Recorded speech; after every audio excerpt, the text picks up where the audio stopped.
Commission shock, MLA lock ಆಗಿದ್ದಾರೆ. ವಿಚಾರಣೆ ವೇಳೆ ಹೈ ಡ್ರಾಮಾವೇ ನಡೆದಿರುವಂತದ್ದು. ಕಮಿಷನ್ ಶಾಕ್, ಎಂಎಲ್ಎ ಲಾಕ್, ವಿಚಾರಣೆ ವೇಳೆ ಹೈ ಡ್ರಾಮಾ. ಲೋಕಾಯುಕ್ತ ಕಾರ್ಯಾಚರಣೆ ವೇಳೆ ಬಿಜೆಪಿ ಶಾಸಕ ವಿಲ ಏನಾಗ್ತಿದೆ ಅಂತ ಗೊತ್ತಾಗದೆ ತಡಬಡಾಯಿಸಿದ್ದಂತ ಶಾಸಕ. ಯಾರು ನೀವು ಎಂದು ಜೋರು ಧ್ವನಿಯಲ್ಲಿ ಬಿಜೆಪಿ ಎಂಎಲ್ಎ ಪ್ರಶ್ನೆ ಮಾಡ್ತಾರೆ. ಲೋಕಾಯುಕ್ತ ಎನ್ನುತ್ತಿದ್ದಂತೆ ಶಿರಹಟ್ಟಿ ಶಾಸಕ ಫುಲ್ ಗಲಿಬಿಲಿ. ಕುಳಿತಲ್ಲೇ ತಂಡ ಹೊಡೆದಿದ್ದ ಶಿರಹಟ್ಟಿ ಬಿಜೆಪಿ ಶಾಸಕ ಚಂದ್ರು. ನಾನೇನು ಮಾಡಿಲ್ಲ, ಇದೆಲ್ಲ ಏನ್ರಿ ಎಂದು ಎಂಎಲ್ಎ ಡ್ರಾಮಾ. 5 ಲಕ್ಷ ಲಂಚ ಕೇಸಲ್ಲಿ ಟ್ರ್ಯಾಪ್ ಆಗಿದ್ದೀರಾ ಎಂದ ಅಧಿಕಾರಿಗಳು. ಲೋಕಾಯುಕ್ತ ಅಧಿಕಾರಿಗಳು ಹೀಗೆ ಹೇಳಿದ್ದಕ್ಕೆ ಚಂದ್ರು ಲಮಾಣಿ ಶೇಕ್. ಬಾಲಾಜಿ ಆಸ್ಪತ್ರೆಯಲ್ಲೇ ಲೋಕಾಯುಕ್ತ ಅಧಿಕಾರಿಗಳಿಂದ ವಿಚಾರಣೆ. ಕಮಿಷನ್ ಬಗ್ಗೆ ಪ್ರಶ್ನೆ ಮಾಡ್ತಿರುವಂತಹ ಲೋಕಾಯುಕ್ತ ಅಧಿಕಾರಿಗಳು. ಲಂಚದ ಅಡ್ಡ, ಬಾಲಾಜಿ ಆಸ್ಪತ್ರೆಯಲ್ಲಿ ಟೆನ್ಷನ್ ಆಗಿರುವಂತಹ ಎಂಎಲ್ಎ. ಕಮಿಷನ್ ಶಾಕ್ ಆಗದೆ ಇಲ್ಲಿ ಎಂಎಲ್ಎ ಲಾಕ್ ಆಗಿದ್ದಾರೆ. ಹೈ ಡ್ರಾಮಾವೇ ನಡೆದಿದೆ. ಲೋಕಾಯುಕ್ತ ದಿಢೀರ್ ಅಂತ ಎಂಟ್ರಿಯನ್ನ ಕೊಡುತ್ತೆ. ಆಗ ಬಿಜೆಪಿ ಶಾಸಕ ವಿಲ ಅಂತಾರೆ. ಏನಾಗ್ತಾ ಇದೆ ಇಲ್ಲಿ, ಏನ್ ನಡೀತಾ ಇದೆ, ನನ್ಗೆ ಯಾವುದು ಗೊತ್ತೇ ಇಲ್ಲ ಅನ್ನುವಂತ ರೀತಿಯಲ್ಲಿ ಡ್ರಾಮಾವನ್ನ ಶುರು ಮಾಡ್ಕೋತಾರೆ ಚಂದ್ರು ಲಮಾಣಿ. ಇದೀಗ ಲಂಚವನ್ನ ಪಡಿತಾ ಇರುವಂತ ಸಂದರ್ಭದಲ್ಲಿ ದಿಢೀರಂತ ಲೋಕಾಯುಕ್ತ ಅಲ್ಲಿ ಎಂಟ್ರಿಯನ್ನ ಕೊಡುತ್ತೆ. ಎಂಟ್ರಿಯನ್ನ ಕೊಟ್ಟಂತ ಸಂದರ್ಭದಲ್ಲಿ ಗಲಿಬಿಲಿಯಾಗಿ ಏನ್ ಮಾತಾಡ್ಬೇಕು, ಸಿಕ್ಕಾಕೊಂಡ್ ಬಿಟ್ನಲ್ಲ ಅನ್ನುವಂತ ಭಯ ಒಂದ್ ಕಡೆ, ಇನ್ನೊಂದು ಏನ್ ಮಾತಾಡ್ಬೇಕು ಆ ಸಂದರ್ಭದಲ್ಲಿ, ಆ ಒಂದು ಸಂದರ್ಭನ ಹೇಗ್ ಮ್ಯಾನೇಜ್ ಮಾಡ್ಬೇಕು ಅನ್ನುವಂತ ವಿಚಾರಕ್ಕೆ ಹೈ ಡ್ರಾಮಾವೇ ಅಲ್ಲಿ ಶುರು ಮಾಡ್ಕೋತಾರೆ. ಅಂದ್ರೆ ಏನ್ ನಡೀತಾ ಇದೆ, ಏನಾಗ್ತಾ ಇದೆ, ನನಗೇನು ಗೊತ್ತಿಲ್ಲ ಅನ್ನುವಂತ ರೀತಿಯಲ್ಲಿ ಡ್ರಾಮಾ ಮಾಡೋಕೆ ಶುರು ಮಾಡ್ತಾರಂತೆ ಈ ಚಂದ್ರು ಲಮಾಣಿ. ಅಂತ ಸಂದರ್ಭದಲ್ಲಿ ಲೋಕಾಯುಕ್ತ ಹೇಳುತ್ತೆ, ನೀವು 5 ಲಕ್ಷ ರೂಪಾಯಿ ಲಂಚವನ್ನ ತೆಗೆದುಕೊಳ್ತಾ ಇದ್ದೀರಾ, ಹೀಗಾಗಿ ಇದ್ರ ಬಗ್ಗೆ ಇನ್ಫಾರ್ಮೇಶನ್ ಬಂದಿದೆ, ನಾವು ದಾಳಿಯನ್ನ ಮಾಡಿದೀವಿ ಅನ್ನುವಂತ ಇನ್ಫಾರ್ಮೇಶನ್ ಎಲ್ಲ ಕೊಡುತ್ತೆ. ಇದೀಗ ಬಾಲಾಜಿ ಆಸ್ಪತ್ರೆಯಲ್ಲೇ ಚಂದ್ರು ಲಮಾಣಿಯನ್ನ ಡ್ರಿಲ್ ಮಾಡ್ತಾ ಇದೆ ಲೋಕಾಯುಕ್ತ. ಅದ್ರ ಜೊತೆಗೆ ಅವರ PAಗಳು ಸಹಿತ, ಮಂಜುನಾಥ್ ಹಾಗೂ ಗುರು ಇಬ್ಬರನ್ನು ಸಹಿತ ಲೋಕಾಯುಕ್ತ ಡ್ರಿಲ್ ಮಾಡ್ತಾ ಇರುವಂತದ್ದು. ರೆಡ್ ಹ್ಯಾಂಡ್ ಆಗಿ ಸಿಕ್ಕಾಕೊಂಡಿದ್ದಾರೆ. ಅಲ್ಲಿ ಏನು ಹೇಳೋಕೆ ಆಪ್ಷನ್ನೇ ಇರೋದಿಲ್ಲ. ಸೊ ಹಾಗಾಗಿ, ಯಾಕಂದ್ರೆ ಅಲ್ಲಿ ಗುತ್ತಿಗೆದಾರ ಯಾರು ಲಂಚವನ್ನ ಕೊಡ್ತೀನಿ ಅಂತ ಹೇಳಿರ್ತಾರೆ, 1 ಕೋಟಿ ರೂಪಾಯಿ ಗುತ್ತಿಗೆಗೆ 11 ಲಕ್ಷ ರೂಪಾಯಿ ಲಂಚದ ಬೇಡಿಕೆ, ಅದರಲ್ಲಿ 5 ಲಕ್ಷ ರೂಪಾಯಿ ತೆಗೆದುಕೊಂಡು ಬಂದಿದ್ದೀನಿ, ನಿಮಗೆ ಲಂಚವನ್ನ ಕೊಡ್ತೀನಿ ಅಂತ ಏನ್ ಹೇಳ್ತಾರೆ, ಅದೇ ಗುತ್ತಿಗೆದಾರ ಪ್ರೀ ಪ್ಲಾನ್ ಅನ್ನ ಮಾಡ್ಕೊಂಡು ಲೋಕಾಯುಕ್ತರ ಬಲೆಗೆ ಬೀಳಿಸಿದ್ದಾರೆ ಇವರನ್ನ. ಸೊ ಹೀಗಾಗಿ ರೆಡ್ ಹ್ಯಾಂಡ್ ಆಗಿ ಸಿಕ್ಕಾಕೊಂಡಿದ್ದಾರೆ. ಅಲ್ಲಿ ಯಾವುದೇ ರೀತಿಯಾದಂತ ಇವರು ಎಷ್ಟೇ ಡ್ರಾಮಾ ಮಾಡಿದ್ರು ಸಹಿತ ಲೋಕಾಯುಕ್ತ ಇವರನ್ನ ಡ್ರಿಲ್ ಮಾಡ್ತಾ ಇರುವಂತದ್ದು. ವಿಚಾರಣೆ ಸಹಿತ ನಡೆಸ್ತಾ ಇದೆ. ಇನ್ನು ನೋಡಿ, ಅವರ ಆಸ್ಪತ್ರೆಯಲ್ಲಿ, ಸ್ವಂತ ಆಸ್ಪತ್ರೆಯಲ್ಲಿ ಇದೀಗ ಈ ರೀತಿಯಾಗಿ ಲಂಚದ ಅಲ್ಲಿ ತೆಗೆದುಕೊಳ್ತಾ ಇದ್ರು ಅನ್ನುವಂತಹ ಮಾಹಿತಿ, ಮತ್ತೆ ಅದನ್ನ ದೃಶ್ಯಾವಳಿಗಳಲ್ಲಿ ಸಹಿತ ತೋರಿಸ್ತಾ ಇದೀವಿ. ಯಾಕಂದ್ರೆ ಈ ಒಂದು ಆಸ್ಪತ್ರೆಗಳು, ಕೆಲವೊಂದು ರಾಜಕಾರಣಿಗಳು ಇಂಥ ಒಂದು ಆಸ್ಪತ್ರೆಗಳನ್ನ ಮಾಡ್ಕೊಂಡಿರುವಂಥದ್ದು ಇದೇ ಕಾರಣಕ್ಕ ಅನ್ನುವಂಥ ಅನುಮಾನ ಒಂದ್ ಕಡೆ ಸೃಷ್ಟಿ ಆಗ್ತಾ ಇದೆ. ಯಾಕಂದ್ರೆ ಆಸ್ಪತ್ರೆ ಅಂತ ಅಂದಾಗ ಎಲ್ಲವೂ ಸಹಿತ ಮುಚ್ಚಿ ಹೋಗ್ಬಿಡುತ್ತೆ.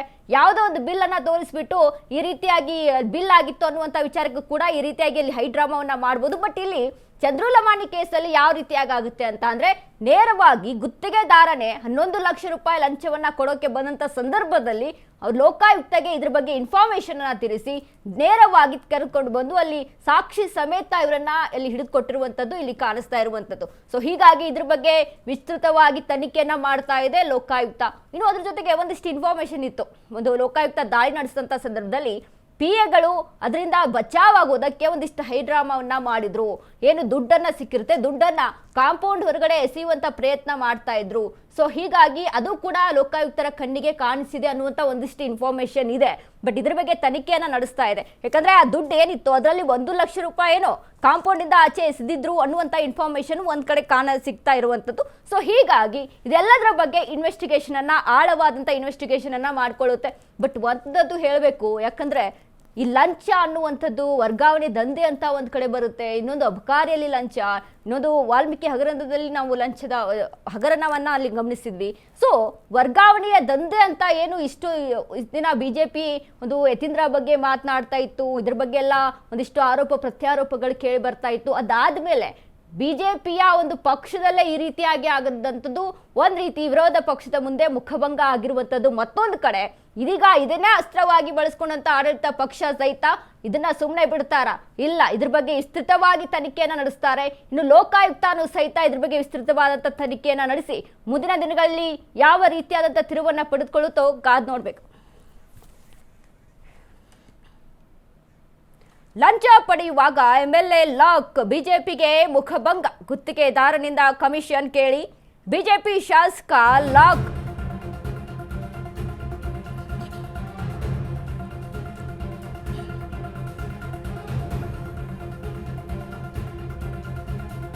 ಪ್ರಸಕ್ತ ಬೆಳವಣಿಗೆಯಿಂದ ಮುಜುಗರಕ್ಕೀಡಾದ ಬಿಜೆಪಿ. ಸಿದ್ದು ಸರ್ಕಾರದಲ್ಲಿ 80% ಕಮಿಷನ್ ಎಂದಿತ್ತು ಕೇಸರಿ ಪಡೆ. ಆದ್ರೆ ಕಮಿಷನ್ ಕೇಸಲ್ಲಿ ಈಗ ಬಿಜೆಪಿ ಶಾಸಕನೇ ಟ್ರ್ಯಾಪ್. ಶಾಸಕನ ರೆಡ್ ಹ್ಯಾಂಡ್ ಆಗಿ ವಶಕ್ಕೆ ಪಡೆದ ಅಧಿಕಾರಿಗಳು. ಚಂದ್ರು ಲಾಕ್ ಬಿಜೆಪಿಗೆ ಉರುಳಾದ ಕಮಿಷನ್ ಬಾಂಬ್. 11 ಲಕ್ಷಕ್ಕೆ ಡಿಮ್ಯಾಂಡ್, 5 ಲಕ್ಷ ಪಡೆಯುವಾಗ ವಶಕ್ಕೆ. ಕಾಂಗ್ರೆಸ್ ನಾಯಕರಿಗೆ ಅಸ್ತ್ರವಾದ ಕಮಿಷನ್ ಶಾಸಕ. ರಾಜಕೀಯವಾಗಿ ಹೋರಾಡ್ತಿದ್ದ ಬಿಜೆಪಿಗೆ ದೊಡ್ಡ ಹಿನ್ನಡೆ ಇದು. ಗುತ್ತಿಗೆದಾರನಿಂದ ಹಣ ಕೇಳಿ ತಗ್ಲಾಕೊಂಡ ಬಿಜೆಪಿ ಶಾಸಕ. ಬಿಜೆಪಿಯವರು ಈ ಬಗ್ಗೆ ಏನಂತಾರೆ? ಬಾಯ್ ಬಂದ್ ಮಾಡ್ಕೊಳ್ತಾರಾ?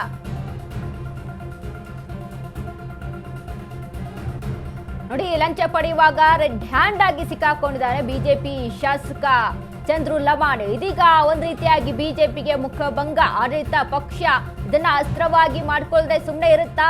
ಯಾಕಂದ್ರೆ ಸಿದ್ದು ಸರ್ಕಾರದಲ್ಲಿ 80% ಕಮಿಷನ್ ಅಂತ ಕೇಸರಿ ಪಡೆ ತಗಾದೆಯನ್ನ ತೆಗೆದಿತ್ತು. ಆದ್ರೆ ಕಮಿಷನ್ ಕೇಸಲ್ಲಿ ಈಗ ಬಿಜೆಪಿ ಶಾಸಕನೇ ಟ್ರ್ಯಾಪ್ ಆಗಿದ್ದಾನೆ, ರೆಡ್ ಹ್ಯಾಂಡ್ ಆಗಿ ಸಿಕ್ಕಾಕೊಂಡಿದ್ದಾರೆ. ಸೊ ಇದನ್ನ ಕಾಂಗ್ರೆಸ್ ಅಸ್ತ್ರವಾಗಿ ಬಳಸ್ಕೊಳ್ಳೋದೇ ಸುಮ್ಮನೆ ಇರುತ್ತಾ ಅಂತ ಅಲ್ಲಿ ಪ್ರಶ್ನೆ ಮಾಡಿದ್ರೆ ಅಫ್ಕೋರ್ಸ್, ಯಾಕಂದ್ರೆ ರಾಜಕೀಯವಾಗಿ ಆರೋಪಗಳು ಪ್ರತ್ಯಾರೋಪಗಳು ಇದ್ದೇ ಇರುತ್ತೆ. ಸೊ ಇದೀಗ ಸಿದ್ದು ಸರ್ಕಾರದ ಮೇಲೆ 80% ಕಮಿಷನ್ ಅಂತ ಕೇಸರಿ ಪಡೆ ಅಂದ್ರೆ ಗರಂ ಆಗಿದ್ರ ಬಗ್ಗೆ ತಗಾದೆನ ತೆಗೆದು ಒಂದೊಂದೆಲ್ಲ ವಿಚಾರಗಳ ಬಗ್ಗೆ ಈಗ ವರ್ಗಾವಣೆ ದಂಧೆ ಅಂತ ನಾನು ಆಗ್ಲೇ ಮೆನ್ಷನ್ ಮಾಡಿದೆ. ಇದರ ಒಂದು ವಿಚಾರಕ್ಕೆ ಸಂಬಂಧಪಟ್ಟಂತೆ ಯತೀಂದ್ರ ಮೇಲೆ ಒಂದಿಷ್ಟು ದೂರುಗಳನ್ನ ಹಾಕ್ತಾ ಬರ್ತಾ ಇತ್ತು ಬಿಜೆಪಿ. ಸೊ ಇದೀಗ ಚಂದ್ರು ಲಮಾಣಿ ನೇರವಾಗಿ ಸಿಕ್ಕಾಕೊಂಡಿದ್ದಾರೆ ಲೋಕಾಯುಕ್ತರ ಬಲೆಗೆ. ಸೊ ಇದನ್ನ ಅಸ್ತ್ರವಾಗಿ ಬಳಸ್ಕೊಳ್ಳೋದೆ ಸುಮ್ಮನೆ ಇರುತ್ತಾ ಅಂತಂದ್ರೆ ಬಳಸ್ಕೊಳ್ಳುತ್ತೆ ರಾಜಕೀಯವಾಗಿ. ಒಂದ್ ರೀತಿಯಾಗಿ ಮುಖಭಂಗ. ಯಾಕಂದ್ರೆ ಈ ಹಿಂದೆನೂ ಸಹಿತ ಬಿಜೆಪಿಯಲ್ಲಿ ಪೇ ಸಿಎಂ ಅನ್ನುವಂಥದ್ದು ಎಷ್ಟು ಮಟ್ಟಿಗೆ ಒಂದು ಸಂಚಲನವನ್ನ ಶುರು ಮಾಡುತ್ತಾವ್, ಅದೇ ರೀತಿಯಾಗಿ ಇದೀಗ ಬಿಜೆಪಿ ಈಗ 2028ರ ವಿಧಾನಸಭೆ ಎಲೆಕ್ಷನ್ಗೆ ಒಂದಿಷ್ಟು ತಯಾರಿಗಳನ್ನ ಈಗಲೇ ಮಾಡಿಕೊಂಡು ಕಾಂಗ್ರೆಸ್ನ ತಳಕ್ಕೆ ಹಾಕೋದಕ್ಕೆ, ಕಾಂಗ್ರೆಸ್ನ ಹಿನ್ನಡೆಸೋದಕ್ಕೆ ಸತತ ಪ್ರಯತ್ನಗಳನ್ನ ಮಾಡ್ತಾ ಇದೆ. ಹೀಗಾಗಿ ಇದರ ಜೊತೆಗೆ ಈಗ ಬಿಜೆಪಿಯ ಶಾಸಕರಾದಂಥ ಹಾಲಿ ಶಾಸಕರಾದಂಥ ಚಂದ್ರು ಲಮಾಣಿ ಅವರ ಈ ಕೇಸ್ ಏನಿದೆ ಇದು ಒಂದು ಕಡೆ ಮುಖಭಂಗವನ್ನ ಉಂಟು ಮಾಡಿರುವಂಥದ್ದು. ಹಾಗಾದ್ರೆ ಬಿಜೆಪಿ ಇದ್ರ ಬಗ್ಗೆ ಏನು ಉತ್ತರ ಕೊಡುತ್ತೆ? ಬಾಯನ್ನ ಬಂದ್ ಮಾಡ್ಕೊಂಡು ಕೂತಿರುತ್ತಾ? ಏನೆಲ್ಲ ಇದ್ರ ಬಗ್ಗೆ ಒಂದು ವಿಸ್ತೃತವಾದಂಥ ಮಾಹಿತಿಯನ್ನ ಕೊಡುತ್ತೆ ಅನ್ನುವಂಥದ್ದು ಒಂದು ಕಡೆ. ಆದ್ರೆ ಮತ್ತೊಂದು ಕಡೆ ಕಾಂಗ್ರೆಸ್ ಮಾತ್ರ ಇದ್ರ ಬಗ್ಗೆ ತಗಾದೆ ತೆಗೆದೇ ಬಿಡೋದಿಲ್ಲ. ಯಾಕಂದ್ರೆ ಈಗಾಗಲೇ ರಾಜಕೀಯವಾಗಿ ನಾವು ಗಮನಿಸ್ತಾ ಇರ್ತೀವಿ, ಯಾವೆಲ್ಲ ಪಕ್ಷ ಆಡಳಿತಕ್ಕೆ ಬರಬೇಕು ಅಂತ ಅಂದಾಗ ಅವರ ಒಂದು ಸರ್ಕಾರನೇ ಉಳಿಸ್ಕೊಳ್ಬೇಕು ಅಂತ ಅಂದಾಗ ಅದರ ವಿರುದ್ಧ ಧ್ವನಿ ಎತ್ತುವಂಥದ್ದು, ಮಾತನಾಡುವಂಥದ್ದು, ಆರೋಪ ಪ್ರತ್ಯಾರೋಪಗಳು ಇದ್ದೇ ಇರುತ್ತೆ. ಸೊ ಹಾಗಾಗಿ ಈ ಒಂದು ವಿಚಾರ ಏನಿದೆ, ಒಂದು ಆಡಳಿತ ಪಕ್ಷ ಇದನ್ನ ಅಸ್ತ್ರವಾಗಿ ಮಾಡಿಕೊಂಡು ಬಿಜೆಪಿಗೆ ಉರುಳಾಗೋದು ಸತ್ಯ ಅನ್ನುವಂಥದ್ದು ಇಲ್ಲಿ ತಿಳಿದು ಬರ್ತಾ ಇದೆ.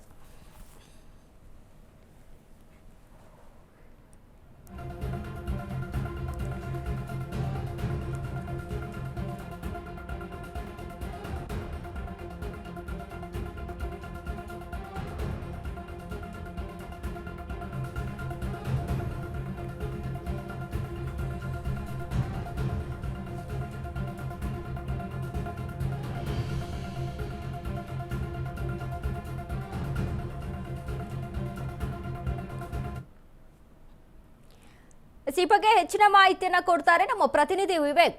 ಎಸ್ ವಿವೇಕ್, ಇದೀಗ ರಾಜಕೀಯವಾಗಿ ಸಿದ್ದು ಸರ್ಕಾರದ ಮೇಲೆ ಇದೇ ಬಿಜೆಪಿ 80% ಕಮಿಷನ್ ಅನ್ನುವಂತ ಒಂದು ಆರೋಪವನ್ನ ಮಾಡ್ತಾನೆ ಬರ್ತಾ ಇತ್ತು. ಬಟ್ ಇದೀಗ ಈ ಒಂದು ಘಟನೆ ಏನಿದೆ, ಬಿಜೆಪಿ ಶಾಸಕ ನೇರವಾಗಿ ಲೋಕಾಯುಕ್ತರ ಬಲೆಗೆ ಬಿದ್ದಿರುವಂತದ್ದು, ಇದು ಒಂದ್ ರೀತಿಯಾಗಿ ಬಿಜೆಪಿಗೆ ಮುಖಭಂಗ ತರುವಂತ ವಿಷಯ ಆಗುತ್ತೆ ಅಲ್ವಾ? ಎಸ್ ವನಿತಾ, ಖಂಡಿತವಾಗ್ಲೂ ಕೂಡ ಇವತ್ತು ಏನ್ ನಡೆದಂತ ಒಂದು ಘಟನೆ ಬಿಜೆಪಿ ಪಕ್ಷಕ್ಕೂ ಕೂಡ ದೊಡ್ಡ ಮಟ್ಟದ ಡ್ಯಾಮೇಜ್ ಅಂತಾನೆ ಹೇಳ್ಬೋದು. ಜೊತೆಗೆ ಸ್ಥಳೀಯ ಶಾಸಕರಾದಂತವ್ರು ಅವರು ಚಂದ್ರು ಅವರಿಗೆ ಹೇಳಲಾಗದಷ್ಟು ಒಂದು ನಷ್ಟ ಅಂತಾನೆ ಹೇಳ್ಬೋದು. ಯಾಕಂದ್ರೆ ಈಗಾಗಲೇ ಸರ್ಕಾರದ ವಿರುದ್ಧ ಸಾಕಷ್ಟು ಆರೋಪಗಳನ್ನ ಕೂಡ ವಿಪಕ್ಷವಾಗಿದ್ದು ಬಿಜೆಪಿ ಅವರು ಮಾಡ್ತಾ ಇದ್ರು. ಸರ್ಕಾರದ ಮೇಲೆ ಕಮಿಷನ್ ಆರೋಪವನ್ನ ಮಾಡ್ತಾ ಇದ್ರು. ಈಗಾಗಲೇ ಗುತ್ತಿಗೆದಾರರ ಬಹುತೇಕ ದೊಡ್ಡ ಮಟ್ಟದಲ್ಲಿ ಕಮಿಷನ್ ಪಡೆದುಕೊಳ್ತಾ ಇದೆ, 80% ಸರ್ಕಾರ ಅನ್ನೋ ಒಂದಿಷ್ಟು ಆರೋಪಗಳನ್ನ ಕೂಡ ಮಾಡ್ತಾ ಇದ್ರು. ಆದ್ರೆ ಈಗ ಬಿಜೆಪಿಯ ಶಾಸಕನೇ ಸ್ಥಳೀಯ ಮಟ್ಟದಲ್ಲಿ ಅಂದ್ರೆ ಒಬ್ಬರು ಕಾಂಟ್ರಾಕ್ಟರ್ ಬಳಿಯಿಂದ 11 ಲಕ್ಷ ರೂಪಾಯಿ ಲಂಚ ಕೇಳತಕ್ಕಂಥದ್ದು, ಜೊತೆಗೆ ಇವತ್ತು ರೆಡ್ ಹ್ಯಾಂಡೆಡ್ ಆಗಿ 5 ಲಕ್ಷ ರೂಪಾಯಿ ಲಂಚ ಪಡಿಬೇಕಾದ್ರೆ ಸಿಕ್ಕಾಕೊಂಡಿರೋದು, ಇದು ದೊಡ್ಡ ಮಟ್ಟದಲ್ಲಿ ಬಿಜೆಪಿಗೆ ಹಿನ್ನಡೆ ಅಂತಾನೆ ಹೇಳ್ಬೋದು. ಜೊತೆಗೆ ಅವರ ಜೊತೆ ಶಾಸಕರ ಚಂದ್ರು ಲಮಾಣಿ ಅವರ ಜೊತೆ 2 PA ಕೂಡ ಈಗಾಗಲೇ ಲೋಕಾಯುಕ್ತ ಅವರು ವಶಕ್ಕೆ ಪಡ್ಕೊಂಡಿದ್ದಾರೆ. ಈಗ ಇನ್ನೂ ಒಂದಿಷ್ಟು ತನಿಖೆಗಳು ಕೂಡ ಆಗುತ್ತೆ. ತನಿಖೆಯಲ್ಲಿ ಒಂದ್ ವೇಳೆ ಏನಾದ್ರೂ ನಿಜಕ್ಕೂ ಚಂದ್ರು ಲಮಾಣಿ ಅವ್ರು ಏನಾದ್ರೂ ಕೂಡ ಲಂಚವೇ ತೆಗೆದುಕೊಂಡಿದ್ದಾಗಿದ್ರೆ, ಆ 5 ಲಕ್ಷ ಹಣ ಏನ್ ತೆಗೆದುಕೊಂಡಿದ್ದಾರೆ ಅದು ಲಂಚವೇ ಏನಾದ್ರೂ ಆಗಿದ್ರೆ, ಇದು ಬಿಜೆಪಿ ಪಕ್ಷಕ್ಕೆ ಇನ್ನಷ್ಟು ಮುಜುಗರ ಆಗುತ್ತೆ, ನುಂಗಲಾರದ ಬಿಸಿ ತುಪ್ಪ ಅಂತಾನೆ ಹೇಳ್ಬೋದು. ಜೊತೆಗೆ ಈ ವಿಚಾರವಾಗಿ ಏನು ಕೂಡ ಕೌಂಟರ್ ಅಟ್ಯಾಕ್ ಸರ್ಕಾರಕ್ಕೆ ಮಾಡೋದಕ್ಕೂ ಕೂಡ ಹಿನ್ನಡೆ ಆಗ್ಬೇಕಾಗುತ್ತೆ, ಪಕ್ಷಕ್ಕೂ ಕೂಡ ದೊಡ್ಡ ಮಟ್ಟದ ಡ್ಯಾಮೇಜ್ ಆಗುವಂತ ಸಾಧ್ಯತೆಗಳಿದೆ ಅಂತಾನೆ ಹೇಳ್ಬೋದು ವನಿತಾ. ಥ್ಯಾಂಕ್ ಯು ವಿವೇಕ್ ನಿಮ್ಮೆಲ್ಲ ಮಾಹಿತಿಗೆ.